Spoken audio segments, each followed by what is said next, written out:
wages, not Walmart wages. Living wages, not Walmart wages. I've been living here for 20 years. We fought to keep Starlight City affordable.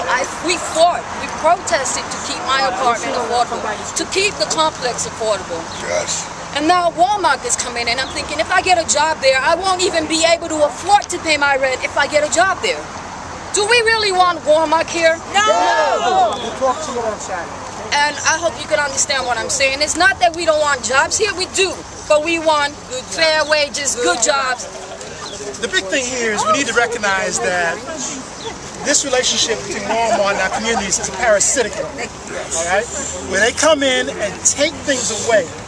Take people's wages away, close mom and pop stores. They basically come in and just take something better. All right? So we need good wages, not Walmart wages. We need living wages, not Walmart wages. We need somebody who cares about the neighborhood, not just about their profits. Right? So, good wages, living wages, not Walmart wages.